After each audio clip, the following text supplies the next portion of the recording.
Hello, everybody. Welcome to today's show. The moment we've all been waiting for is finally here. We have some results already to give to you with 3 solid calls so far and 16 electoral votes for Biden coming from Virginia and 13 coming from West Virginia and Kentucky for Trump. Right now, Trump is Biden is barely just up in Ohio, 64-34, with around 20% reporting. Indiana has Trump up with around 15% reporting, 56-41. That's probably going to go for Trump anyway. Been already called in some other places. Right now, Biden is holding on to a super slim and narrowing lead in Florida. And in Georgia, we have Joe Biden 53, Donald Trump 45, with just the first votes coming in. And South Carolina, Biden's also up again with a very small amount of the votes coming in. And we also are very lucky to have a great group of people here to join us tonight. We have on the line James Stanley, Chase Henges, Kenan Octay, and James Weld all with us. Guys, thank you so much for coming. And I don't even know who to ask first, but how's everyone feeling? All right, I'm back. Nervous. Very pessimistic. Yeah, I'm getting flashbacks to 2016. Yeah, like 6,000 difference. Oh my fucking god! There's a 6,000 vote difference. Yeah, so the biggest area causing the most concern right now is Florida, and as you can see, we'll start with James Stanley here. James, what is the top line the biggest cause for concern at the moment for you?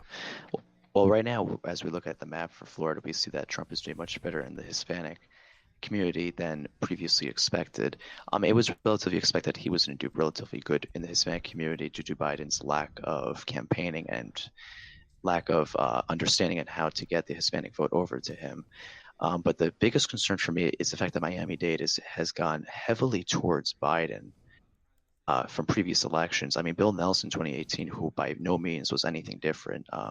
He did campaign more with Hispanics than Biden, but politically wise, he was not really too much of a different type of guy, old guy. And Bill Nelson did better. And the fact that this is moving more towards Trump this year is quite alarming.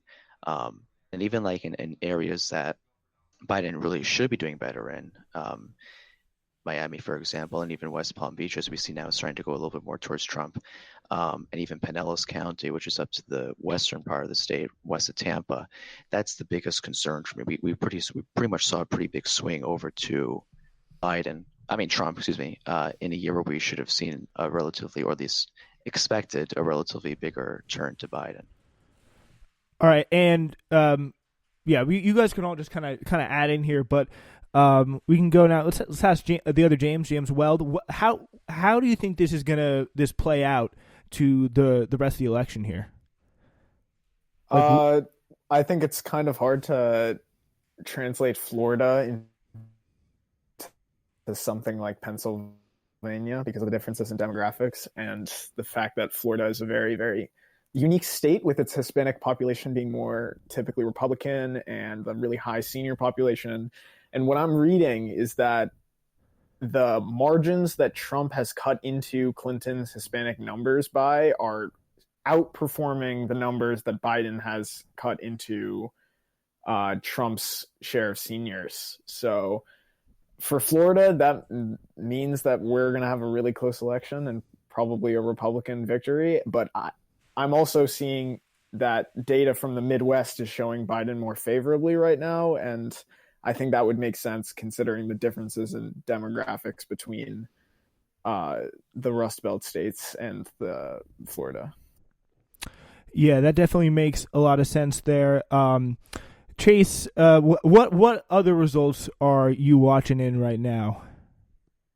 I mean, right now in particular, I'm watching the results from Ohio coming in. It seems like Biden is far outperforming Hillary in major cities and is really running up the count there, which seems to really shift the polling in his favor. I mean, as James just mentioned, the Midwest seems to be doing very strong for Biden. And another thing I'm really focusing on right now is particularly Virginia and Georgia, because they're both fairly interesting to me. Obviously, it's become far more of a battleground state as opposed to a solid red state in Georgia, which is highly interesting, as well as the fact in Virginia, currently, right now at least, with reporting, it's favoring Trump. So I think we'll have to really keep a close eye on Georgia, Virginia, and Ohio. I think that Ohio still has a very likely possibility of going Biden. We'll just have to see where it goes. I think we should also look at Texas, because Texas is supposed to have a large surge in voter turnout, which usually helps the Democratic candidate. Yeah, and yeah. Yeah, it's also been really incredible and noticeable to me, like how many young people have turned out this election, like more than ever. Like the year, everyone always says we need the young voters. We got to get the young voters to turn out, but they never really seem to, except for this year. Are you guys getting that sense as well? I think from polling data, we definitely are. I mean, I think that compared to previous elections, I feel like it feels far more real to young people. I feel like that's a very big struggle to getting young people out because they feel as if politics isn't real and it doesn't have an effect on their life. But I think as we've seen with obviously the pandemic, the economic ramifications from it, as well as increasing awareness of issues like climate change, it's just that politics feels so much more real. And I think that's really driving that younger turnout, particularly in these places. Yeah. Yeah. Also, the supposedly the makeup of the voter population is a lot less white than in 2016. I think this time around it's around 65%, and before it was like 74. Which, That's correct. Of course, that's going to help the Democratic candidates. So demographics are looking better for Biden, but in Florida, that is not the case for some reason. And Yeah. I think that Texas could be a really good example of that advantage in young voters, and Georgia as well, because of the number of professionals that have been moving into these. Like they're really like this is the growing center of young people in America is like huge southern metropolises, and they're going way Dem. And the voter turnout has been really high in Harris County, and I don't know, like, I mean, Florida's twisting my ability to predict anything. So, yeah. Well, one thing, Spenser, do you have the link for your live? Yeah. I put it in the group me. Yeah. Okay. Also, one thing I want to add is I'm actually looking at these areas that are typically areas of very old like old people live, and it actually is diluted for Biden's favor. Just to point that out there in Florida, like we look at Lee County, Collier, Sarasota, Manatee, and Polk. Those 4 counties have a lot of retirement centers, like zones, like 55 plus communities. So Biden definitely did have relatively strongholds with the older white voters, which was kind of a shock to many. But I definitely will say he is not doing so hot right now in Southeast Florida with the Hispanic vote, which is not to be surprised given the fact that he didn't really actively campaign for them. Yeah, and do you think that because if he does this badly with Hispanics elsewhere, I think you got to say that his chances are really. Do you think that like puts his chances in broader doubt, or is there a difference between the Florida mostly Cuban Latinos and Latinos that are mostly Mexican American or Central American coming into the country in places like Nevada and Arizona that Biden really needs them to win?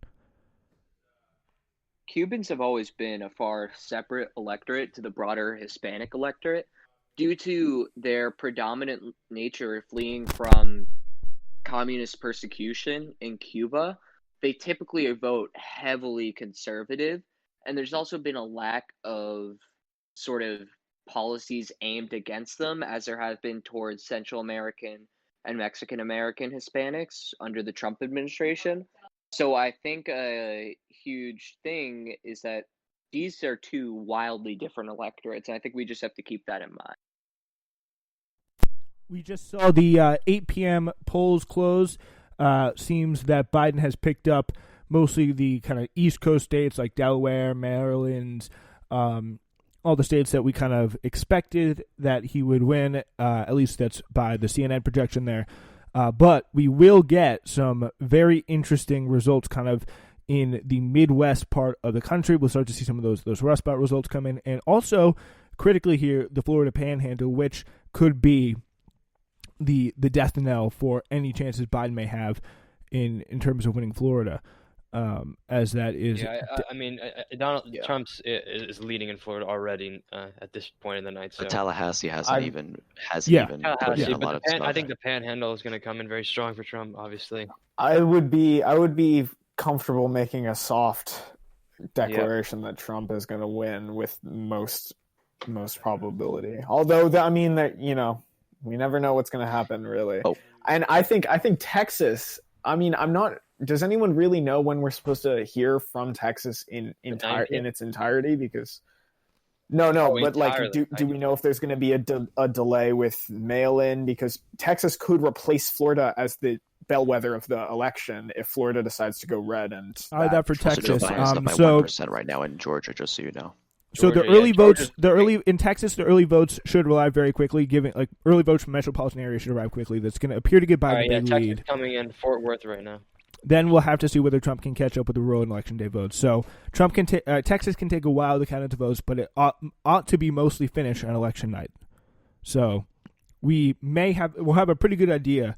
Maybe not if it's close, which it probably will be, where Texas may go. So yeah, if he can put in a better results than Florida, we shall see. The closeted Republican just won in Massachusetts. Oh, yep. In Massachusetts. That's great to know. He's of course referring to Ed Markey. It was a joke. Oh, Ed Markey. So yeah, the Democrat. The closet Republican. The very progressive Democrat, right? The very progressive, conservative Democrat. Green New Deal supporting Democrat. Has Florida just swung back to Biden? Just because he's supposed to Green New Deal doesn't mean I'm seeing 49.7 Biden, 49.3. No, it's right now for me. I got 49.6 Trump, 49.4 Biden, and there's a difference of like 11,000 votes. Yeah, I mean, I'm watching CNN, so I'm not like on the internet, so it could be. Florida, I think Florida could be within a half of a percentage point, honestly. Recount territory there. Ooh. Looks like Orlando, Biden's winning. Let's just hope that this election isn't fucking hinging on a Florida recount. Yeah, because they got their act together. Do a great job this time for sure. Oh, Texas 10% in already. Yeah, it looks like Texas is coming in. I mean, Houston's in, right? And Dallas. Yeah.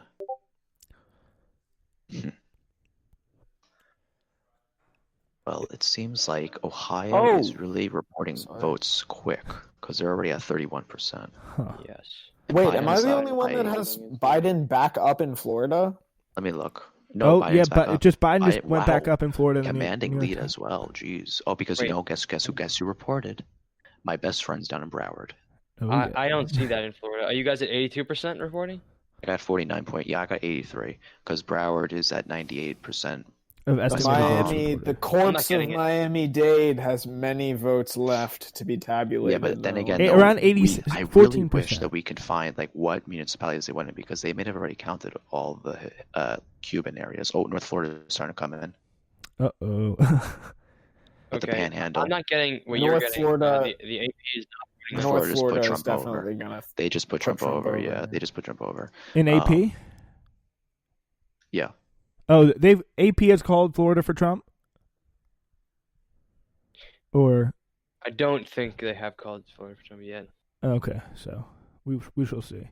But it seems that at least all the major Democratic hotspots are in the 80s and 90s in terms of votes that have been sent in yet, or except for maybe Leon County, which is in Tallahassee. But yeah, Tallahassee will come in pretty big. Also, the other thing is like West Palm and Hillsborough and the areas around Orlando are going to come like us, Osceola, and Seminole are going to come in pretty big for Biden. They always usually go pretty big for Democrat. Also, let's look at Gainesville. How much? Oh, okay. Volusia County, which is where Gainesville is, that's just southwest of Jacksonville. They're only at 84%. So, and this race is literally hinging on right now. It's hinging on literally 21,000 vote difference. Like this is really like up in the air. Like it's like trying to catch like a football. It's it's like it's not like 100,000. If it was, then then we would be down here. But this is This is razor thin right now.